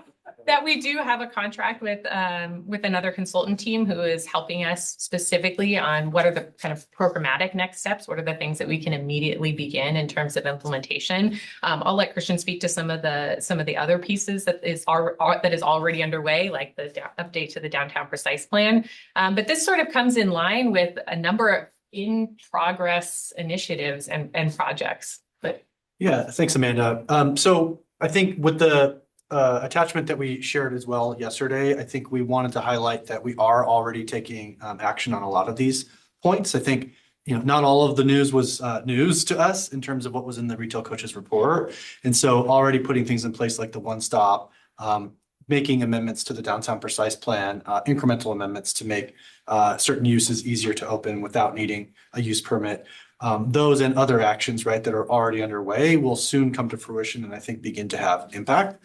I think the key thing that I took away from the retail coach report was the communication piece, that despite the efforts of what we're doing and what's soon to come, it's not permeating to all of the target audience, right? So those that are highly engaged, like those in this room and others that participate with the city, they're getting word, but many aren't. And so I think that's maybe the number one takeaway to action on my end with the team, is to figure out, you know, the channels that we have seemingly aren't working through Downtown Digest and other outlets. So how do we redouble our efforts in terms of reaching property owners, relaunching the broker breakfast to get the word out to the people that can help make those leasing and investment decisions? And if I could just make note of the broker. Well, absolutely. Well, and if I could just speak to the broker breakfast, we had regular, you know, broker breakfasts, which a lot of communities do. You bring in property owners, you bring in brokers, you bring in, you know, various leasing agents, and you do those a couple of times a year. And it's an opportunity both for the city to provide updates directly to those in the room, but also a opportunity for some collaboration. I know Santa Cruz does a quarterly broker breakfast, and they put on all the participants. What properties are you working on? What are some of your challenges? Who are some potential tenants? Okay, they don't fit there. And, you know, this broker over here said, oh, I have a space that so there's this not only sharing between the city, but building stronger connections within the leasing community, that I think there's a lot of opportunity. So Mountain View's broker breakfast, you know, kind of went away with COVID, you know, by nature of us dealing with sort of the changes in connecting with people, but we're really working to bring those back. We've participated in some regional ones in collaboration with other cities, but really want to do a Mountain View focused broker breakfast. So more to come on that. And we certainly will be reaching out the chamber, to the members of the committee to make sure that we got the right people on our distribution list. And to that point, the chamber actually, we've done it about every 6 months as we get together with the developer community, because one of the other barriers that they face is sometimes they don't like speaking candidly to the city because they feel that that's going to knock them down to the bottom of the list, or something new is going to come up, or whatever. There's a lot of fear in that type of thing. So again, I think a partnership where we can both get information and then act on it is going to be helpful. I did want to ask one question to the retail coach, though, before we get into the conversations regarding what the city is doing. And that is, in your research, I know that your focus was on property owners, but did you also interview tenants? And the reason I ask is because in any kind of vacancy study, you have to preserve what you have, as well as looking for new input in. And of course, we deal very closely with the existing businesses, and we have a number of businesses that are hanging by their fingernails. And if we lose them, we could lose, and we have already, with the cycle shops being gone and others, we've lost a number of key players downtown. So unless we look at a vacancy study that looks not just at our current vacancies, but our potential vacancies, I think we're missing a very, very strong statement and strong courses of action. Yeah, we didn't get a whole lot into the tenant side. We did have conversations with some of the tenant reps and some of the folks that have worked with a number of both chain and independent brands that have done some of those pieces. But for our scope, it was more based on the existing property owners, was just a little bit more of our focus in the design of the methodology of this particular one. Okay. Now, I will say that some of the things that are in your recommendation actually apply to existing tenants as well as to landowners. So there is overlap and all that. But I just want to stress to the city that we absolutely, whenever we're looking at vacancy, have to look at that balance of how do we preserve as well as how do we invite new. If we're going to switch in terms of just some conversation with the city, I mean, one of the things we were talking about is this notion about vision. And I think that somebody said allowed versus desired is an amazingly powerful phrase. Because again, I think it speaks to the fact that, yeah, we all know that there's a precise plan. Some of us have actually read it. There's a lot of things there, but there's so many nuances in there to really understand how that translates into, well, what's your desired state versus what's allowed, and are we allowing that desired state to happen? Are we really opening the doors wide enough to make sure that those things happen in a timely fashion? Are important questions to ask. I also am struck by, and totally unsurprised, by the way, of the data on the absent landlords and the ones that would not respond to your requests. Gosh, surprise, surprise, they don't respond to ours either. And yet, there are some who try that are really in actually prime location, visible, in the middle of the street, have everything around it, like if only this was a jewel rather than a cavity, could just elevate in so many ways. And we've had discussions in the past, and I'd like to re-invite them to open again, about narrowly defining some penalties versus carrots. We have tried carrots. We have tried the appeal approach, and that hasn't worked. So what are the motivators that would get them to move?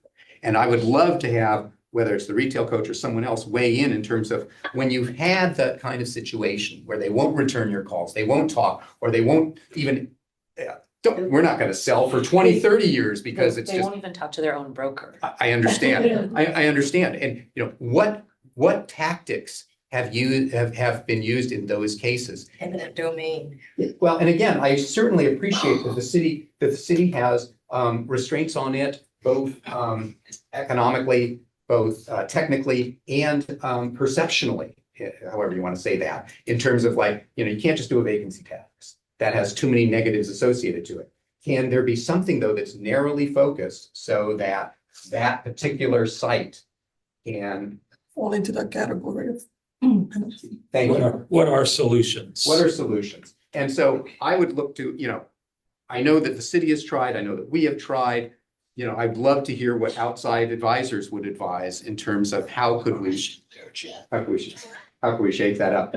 I also feel that sometimes, some of what the report says, and it says quite clearly, is that there are certainly permitting issues. And by issues, I mean things take too long or things are confusing and all that. But there's also barriers that the city has, and then there are barriers that are from another agency, as in PG&E and so on. And so how can we, and when I say we, I mean everyone in this room and all the different aspects that we represent, how can we help fix that problem? What are the things that we can do to, is there groups that we can talk to at PG&E from a different tactic, from a different standpoint or whatever, to make them understand and be sensitive to the same issues that we're sensitive to? How can we make that happen? And so I just think that when we talk about permitting and all that, we need to look beyond the limits of the city and look at all the factors that come into play here.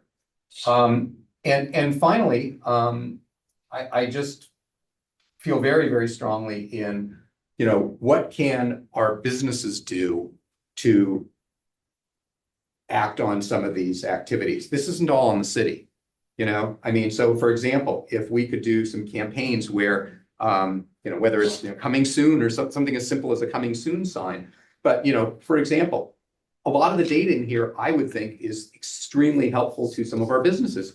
Oh, you mean our customers are not what we thought they were? They're actually this? Maybe if we sold XYZ instead of ABC, we could be more successful. Maybe if we're open different hours, because that's when the laptops and latte folk are looking for things and so on. We've had lots of conversations just about hours and so on. So again, I would like to look with certainly with economic development and also integrating the EV strategy, the precise plan, and so on. How do all those pieces fit together so that we can give good, solid advice to our businesses? And again, I'm talking tenants as well as property owners in terms of changing that dynamic. Okay, awesome. Thank you. So I did have a question. Were you planning to move on to another agenda? No, I thought I just asked a question too. Go ahead, But please. you also had a lot of questions that I don't know if you want people to respond to. Yeah, I mean, there's a lot there, Peter, and you make many, many good points. I think I'll focus on one of your early points, which is the vision. And so, I mean, having a precise plan that's supposed to set the vision that's nearly 40 years old, I think speaks for itself in a sense, right? I think it's reflecting that sort of sense in the community that there isn't a clear vision of what we really want, although it's clear sort of what we allow and disallow in the plan. And that's not the right, I think, framing and orientation for a lot of these points to be communicated in a way that's understandable to the, ordinary property owner or ordinary business owner. And so I think I'm very excited to work through this process and be clear about what the vision is, the kinds of uses we want, the vibrancy we're trying to achieve. So, having your participation and everyone we can get that's a stakeholder in this to participate will be critical. The other part, I think, is just I'm certainly working hard with my team and the city organization to try to shift the mindset somewhat in terms of what this permitting process is intended to do. Are we regulating, or are we trying to facilitate and achieve good outcomes? And so we're very early in some of that thinking and that work, but that is a critical issue that's on my list to try to improve that situation so that we're not just saying yes or no, but we're trying to help those things that are yeses get through the process in a more constructive way.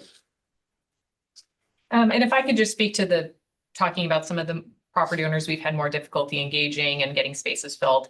We are not alone. Every community has that property or those properties in their downtown. We have the benefit of being part of this regional group of economic development teams. And I can tell you, we're all talking about this. We're looking at each other. How are you addressing this? What tools, what carrots and sticks are you bringing to the table? There are a couple communities that are exploring some different ideas, and we're taking note and kind of going to see how those play out.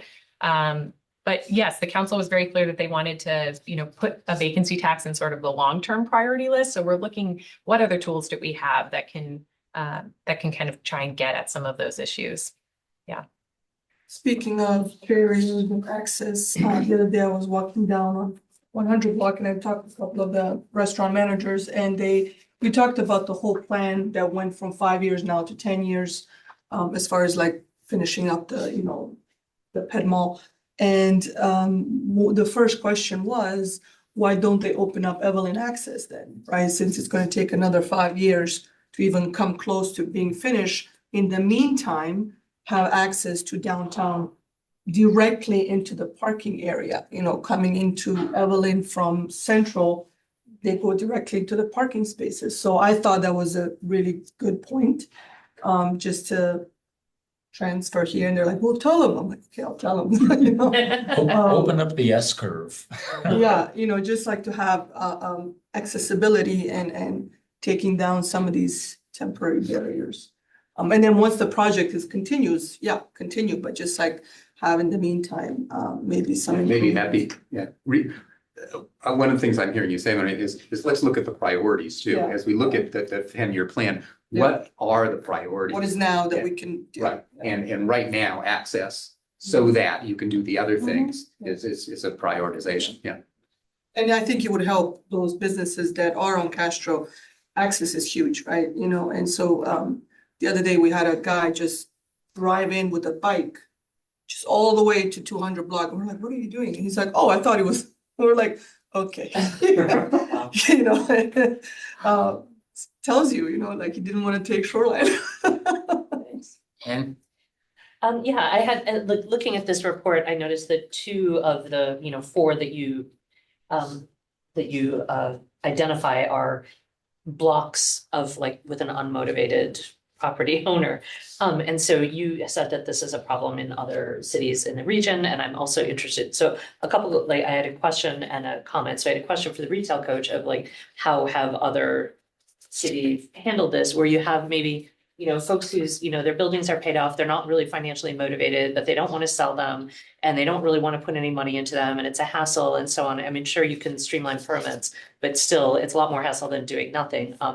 And then I was wondering, have we ever looked at things like the city funding feasibility studies? If that's the big obstacle, I mean, is it something that cities do where they say, okay, well, you can apply and we'll fund your feasibility study, and then it, maybe it greases the wheels a little bit to get people moving. I mean, one of these landlords is not motivated, like nothing will motivate them, but there are probably others in a similar situation of, we would do something if we didn't have to pay to figure out what to do. So.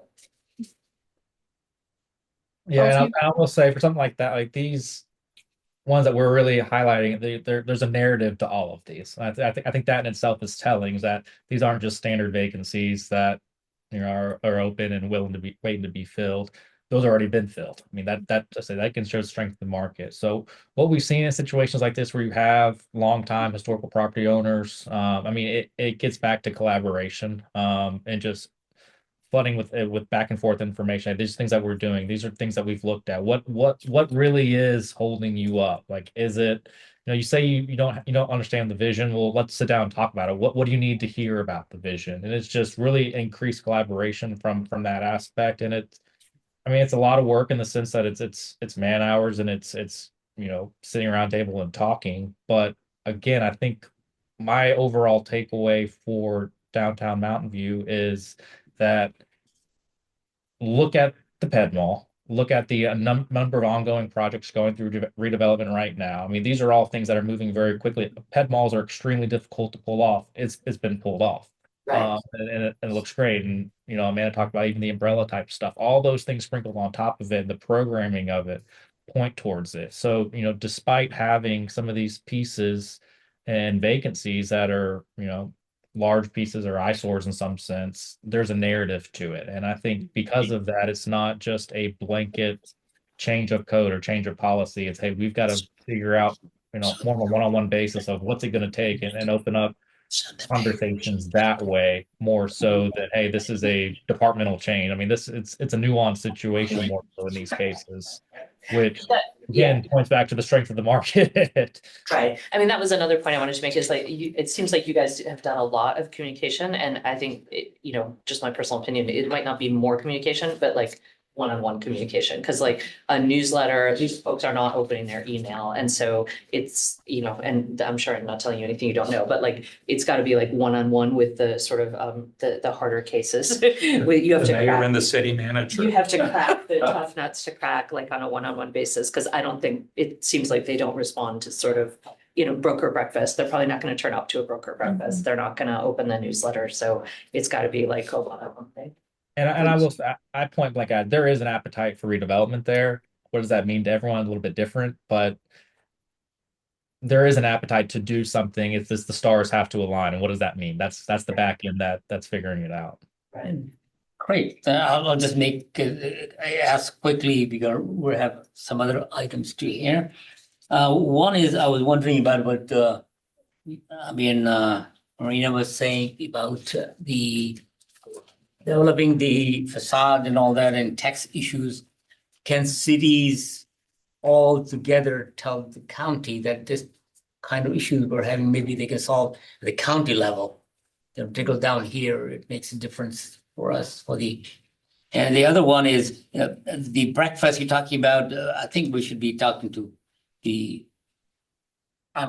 owners preemptively, even though they're rented, and see that we can avoid it from happening and they can work with it. So it's great, good input. Now, is there any input from the member of public? No? Not seeing anyone with hands raised online. Oh, thank you very much. That was great report. It's a lot to digest in there, you know. Oh, one last thing I thought about when reading it, how we can kind of get some talking point or the way when we go to the nearby cities, how we look at it and compare. Could we use the report to get some ideas that when we're looking at some other places that, oh, okay, yeah, compared to us, they were doing something different. So.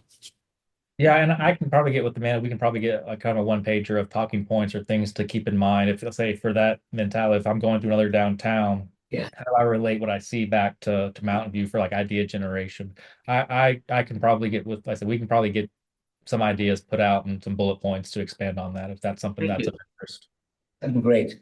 Just one other procedural question, and this is for the city, and that is that, this is great information. How public do you want it? I'd love to share this with broader groups, but I want to do that in the proper fashion. I think, let's get back to you on that. I think figuring out the sort of digestible product that could come out of this report, it's a little bit much to kind of chew through, but maybe distilling it down to the key pieces is something we can work with Charles on and then maybe share proper something. Framing and all of that. I totally get that. So that's why I'm asking out of respect is, how can we share this data appropriately? Yeah, thanks. I appreciate that, Peter. We want it to be a useful product that sort of strikes the right balance in terms of what's being communicated and explaining what's being promotes done. the right action. Yeah, That's exactly. really, I think, we like I said, I don't think there were any surprises in here. So it's good to have validation. Right. But what needs to come is we have the facts. So that's what I would really like to work with the city on is how do we promote that? Great. Thank you very much, Charles. Thank you very much.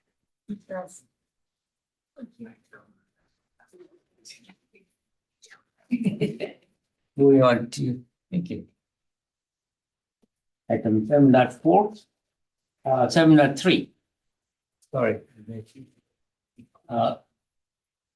Collaboration with Performing Arts Committee, PAC, and Visual Arts Committee.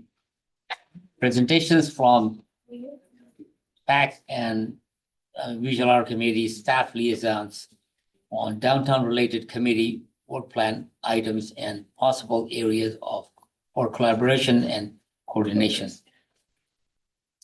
Okay, let me just share the right presentation. Hold on. Oh, and here you go. I've got a clicker for you. Point of order. We're behind all of our schedule, so Oh, are we at 8:30 or 10? Sorry, that was 9:30. I mean 9:30 or 10. I can stay, but I think it was 8 to 10. the others.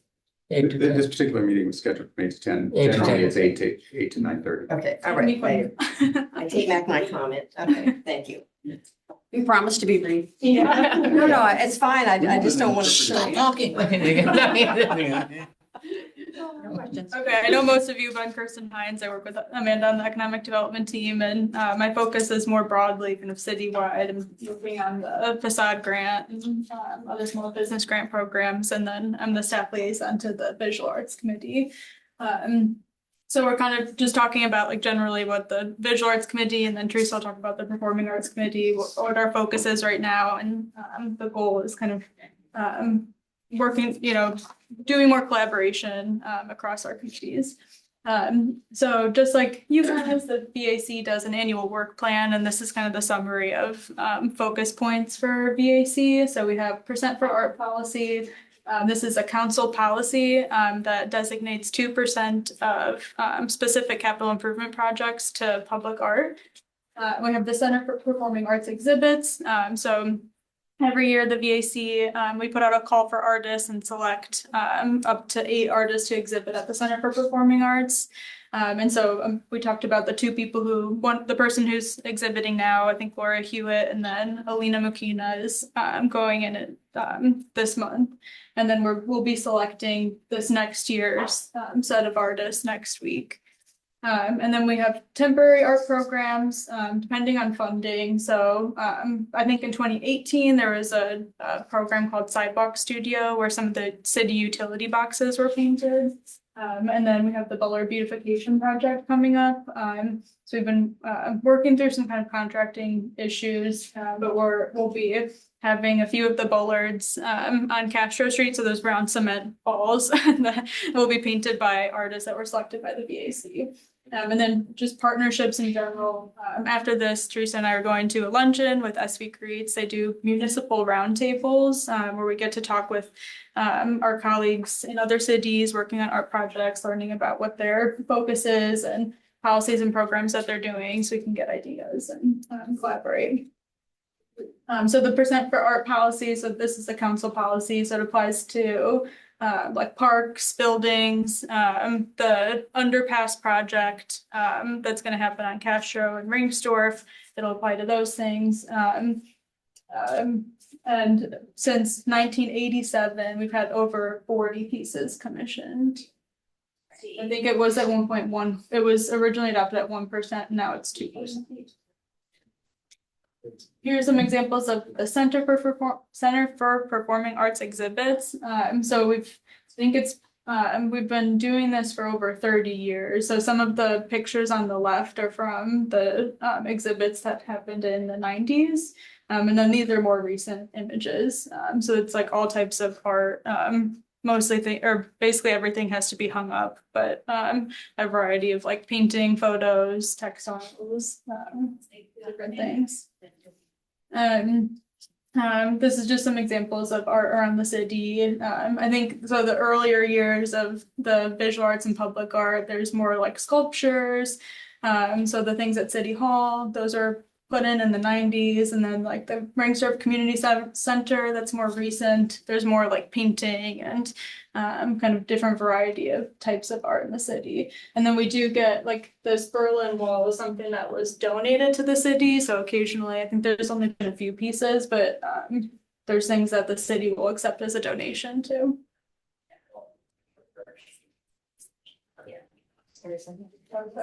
I think, this the horse was donated. Where's that horse? That's at By the Crittenden. Shoreline Park entrance. Oh, okay. Did it die? Very old, very old. I'm seeing something different then. Oh, are you? Okay, well, so here's the utility box. Okay. I don't know what's happening, but That was. Okay, I'll move it. Hold on. Okay. Let's see. Well, the horse was donated by someone, I think, or by a company that had it. That's at Crittenden Lane. Yeah. It's actually really quite big. And you can see it, there's like a little trail over there that you can go on, and you can see it from the sidewalk and then when you're on the trail. And then there's these big pieces like at Google, there's a lot of those are some pieces that are privately sponsored. So the city didn't install those. They were either put in just in the nature of like creating nice public spaces, or there might have been like community benefit agreements with the city. So kind of using land use policies to help encourage art. That whole area of Google used to be Adobe. Oh, really? Yeah. That was the big thing. Yeah. Adobe or Silicon Graphics. Yeah. By the Googleplex, there's a lot of artwork too. Is that Yeah, included? yeah, a lot of new pieces. There's, I think you went to the presentation for the Mountain View Historical Yeah, we were there, Association. And they're the artists that, they created this like bear out of pennies, welded all the pennies together to create this bear, and that's outside of Google. And they've done that in a few different places, like at Burning Man, there's one in Reno, and yeah.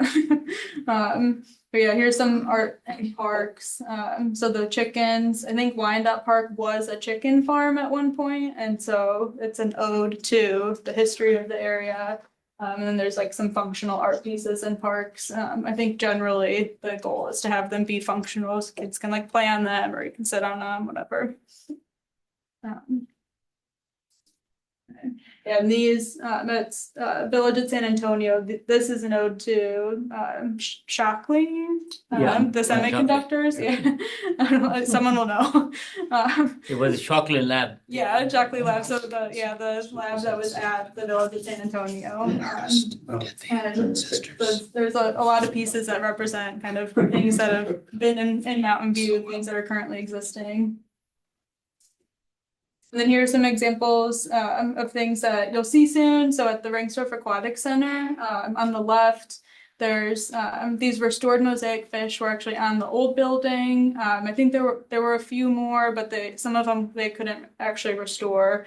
But they were able to restore a few of them, and they're inside the building. There's these bubbles that I think they're kind of iridescent, so like you walk by them, it looks like water moving. And then there's some functional bench pieces that you'll be able to see soon. And then we have some murals going into Ringstorff Park at maintenance buildings that are being installed.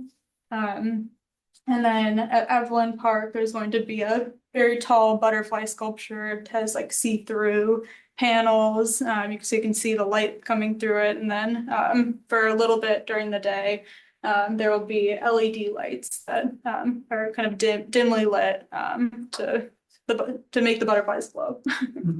Cool. Yeah. And then upcoming, we have, so the Visual Arts Committee, we've been working through this idea of a public art strategy for some time. So since 2019, the city hired a consultant then, but COVID caused some changes and disruptions, and the economic development team had to move focus over to small business recovery. So the Visual Arts Committee kind of brought back discussions a few years ago. And then we spoke to the city council at a study session last fall. We'll be hiring a consultant to help us do community outreach and then finalize a public art strategy that really helps kind of focus actions and into expanding art for the city and for the community. So we'll be coming back to you guys with kind of a more clear role and kind of getting input on what the public art strategy could look like, and especially for downtown. This is some of the. Oh yeah, just a summary slide. So yeah, we've done a lot of different things over the last 30 years. You asked about the sculptures and the plaza. I think there was some event in the 90s that the Visual Arts Committee held like a sculpture contest in the plaza. There was like a sand sculpting contest at some point. And, oh, it's okay. But so we're things shift over time depending on kind of budget and capacity. But this public art strategy, the goal is really to bring this in and come up with more very actionable items to bring more art to the community. Great. So just a quick question on the chocolate lab, where the transistors are outside of the building. There is a flow chart drawn up nicely, and it was history that what came out of the chocolate lab, what other companies came out. Is that a artwork also? I think Should be included? Yeah, I think it's actually part of the same like those art. Yeah, the same. It is outside only. The inside is outside. I think that's all part of the installation. Yeah. Yeah. Okay. Merlone Geyer did. Yeah. So I just want to make a note. I imagine we will need to Yeah. extend maybe about just 5 minutes, because I do want to give the Performing Arts Committee an opportunity to make a quick presentation. And I will say this has come out of the interest from our committee and having greater ties with arts and performing arts. And really the three of us who are staff liaisons to these various committees are looking at ways that we can collaborate. So there may be some subcommittee opportunities, and also just we'll be bringing some ideas about ways that the three groups of interested parties can work together. So I'll just quickly tee up the next presentation. We'll kind of zip through that. And then we do need to elect a chair and vice chair, especially because Chair Shank will not be here next month. So one of you will have to run the meeting. Okay. Mine's very brief. Part of it is also just, I should introduce myself. Teresa Yvonne. I'm the Performing Arts Manager for the Center for the Performing Arts. I've been here about 2.5 years now. So I came in post-pandemic. And You were here once. Committee. I was here once. I know, but you guys are so early. Right. When you Tell us when you about say it. the meeting is at 8, I go AM. There's two of them? 8 AM, you want me there at AM. So let me go through that. I'm gonna go through a really brief history just because I find it's one of those things that people ask me lots of questions. We opened in 1991. TheaterWorks Silicon Valley was performed in 1991. They're one of our home companies, as that's how we refer to them here. Community School of the Arts, TheaterWorks Silicon Valley, and Schola Cantorum were all three home companies in 93. And then City Council had a mandate that the season be balanced with touring artists, which was provided by the Friends of the Mountain View Center, which they no longer exist, unfortunately. 50% local professionals, home companies, and 25% amateur groups. And then, of course, Peninsula Youth Theater, which is now one of our home companies, performed in 1995. And then they became a home company, and it was our new home companies in 97 were Peninsula Youth Theater, TheaterWorks, and Western Ballet. And then, of course, TheaterWorks did some stories on stage, which they continue to do. Those are children's performances for children, school groups. And then CPA began working with the Visual Arts Committee in 1999 to we got a little hang artwork in the lobby. And we continue to do that. And we're hoping to also expand from just the downstairs lobby to the upstairs balcony lobby. I need to get some lights and some hanging equipment to make that happen. And then CPA, we show where we don't care about that. That's how we sell our tickets. We had 25th anniversary in August 2016. I put that in because next year is 2026. It's our 35th anniversary. So that's coming up. It'll be important. Aaron Brockovich was scheduled to appear on our stage, but of course we had the dreaded pandemic and COVID, and that didn't happen. And the rest is history. And then I came on board following that. But then all of this relates back to the structure of the CPA. One of the things that I find important to tell folks is that we do not program. We are strictly what we would call in the industry a four-wall. We're a rental building, so you pay to play. So you come, you rent the building, and we puzzle as many artists and as many groups in our 3 stages as we possibly can. So basically, we have 3 different groups. We have you go ahead. What is the capacity, seating capacity of the? The main stage is 600. Okay. The second stage, which is known as a black box theater, is 150 to 200. And then we have Park Stage in the back, which is a very small amphitheater space. Realistically, I know we say 300, but realistically probably 150 folks because it's very steeply sloped. The kids don't mind sitting on that slope, but the rest of us are like, no, prefer not to. So we really have 3 different kind of folks that use our facility, our venue, home companies, which of course get first choice, nonprofit organizations, and commercial organizations. Right now, in the past, I think we've had a lot more commercial organizations using the facility, but we are so full capacity, especially main stage. We are over full. I turned away, and this is post-pandemic, which shocked me.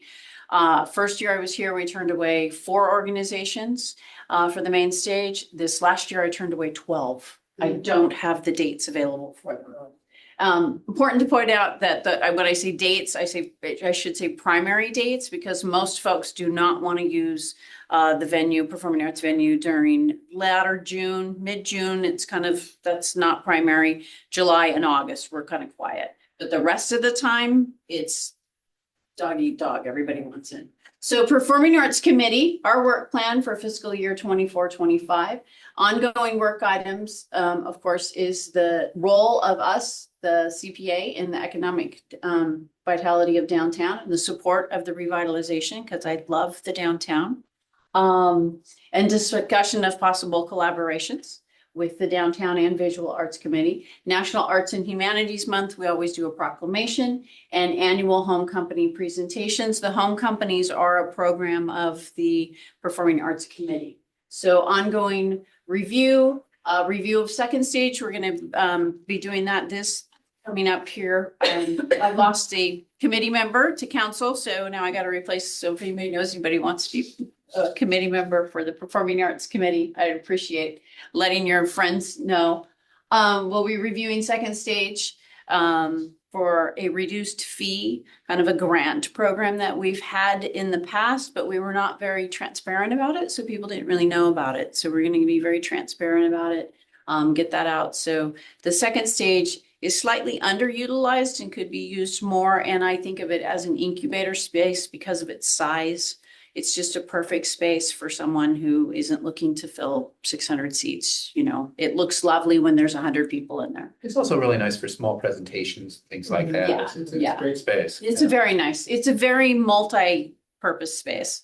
And review of the Art and Wine Festival. And that's in regards to how can the Performing Arts Center, you know, how can the committee and how can we kind of collaborate and be supportive. Thank you. And that's pretty much it. Basically, in closing, my group is really looking forward to hopefully having an ad hoc committee. I think one of the things that my committee has mentioned is perhaps maybe having, just a suggestion was thrown out, of having a reception for the artists that are in the gallery, and that we could co-host and do something that is all three committees working together in supporting what's going on with all three committees. So I will leave it at that. Any member public? We are not seeing very many people left online and none in the audience. Thank you very much. Thank you, Thank you Chris. so Thank you. much. Thank you. That was So more to great. come on that for sure. Thank you. So moving on to, 2 more minutes, not 7 running. Item 7.4, election of the chair and vice chair. The committee shall nominate and elect a new chair and vice chair for the 2025. Just right here, if I can say that I really appreciate all the committee input and from the committee and the public and all the hard work from staff during my 1 year chair. You know, it made it very easy. You know, thank you very much. Thank you a lot. So committee should nominate. Go ahead. I thought we were supposed to offer nominations. Yeah. Okay. You want to nominate? Okay. Yeah. I was going to nominate, but that's okay. Go ahead. Yeah. I nominate Mr. Kasperzak to move from vice chair to chair. So before If I he second, wants to. before I second it, I just want to say that Mike has been fantastic vice chair. I mean, the agenda setup, you know, he had so many fantastic input, you know, knowledge and based on. Great, thank you very much, Mike. It was great.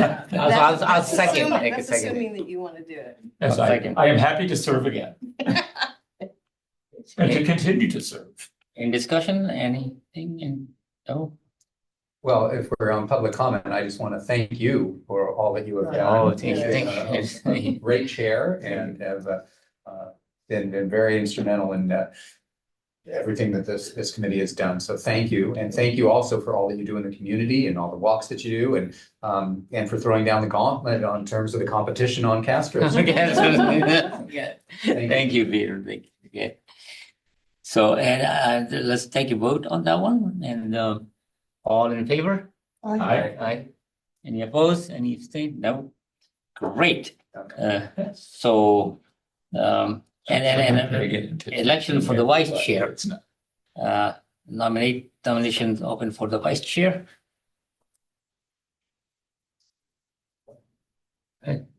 So she served a lot. Now, I'm not going to do a whole city council nominating thing. I would like to nominate Pamela for vice chair again. 3 hours, you mean? And if elected, I will serve. You need a second. I I second. know, I was gonna say. Okay, a nomination made by Mike Kasperzak, Peter Cat, seconded it. Let's vote. All in favor? I, Any opposed? No? Thank you. Congratulations. Congratulations, Mike. Great. How are we doing on membership? Well, we've got a pretty solid crew here, but Yeah, we have had some new applications come through, but we do still need property owner and business owner representation. We had. and what's the status of the establishing resolutions and all of that stuff? That Because has I been know resolved. Jeanette has been very interested in participating. Yes, that has been resolved. And so if you are a downtown stakeholder but do not live in Mountain View, you can apply. Yeah. Fine, yeah, it's good. Moving on to, Just one quick second. Since we have trouble getting people to participate, do we want to expand some of the categories like community at large or some other category? I know it's not on the agenda, but that would be something for us to discuss. Okay, I'll add it to, I'll look into what might be possible in terms of massaging. It's Yeah, a council thing. I know it's a council. yeah. Okay. so moving on to item 8, comments, committee staff comments, questions, committee reports. That's where those comments belong in Yes. 8. No action will be taken on Yes, this, sir, Mr. Parliamentarian. on any questions raised by the committee at this time. Any comments? I conducted a walking tour, January 23rd. We had 11 people on it. I will not be doing a walking tour in February. But the next one will be in March. Great. I have only one comment is that the street light on Castro and Church blew up last night, I think. I was walking by the intermittent, it needs a new bulb. It's your And energy. Number is, I know, number is 41044. Well, like Okay, great, thank you. that one. And any other comments? Any comments? No? Great, thank you very much. This meeting is adjourned at 10:08, 7? 8.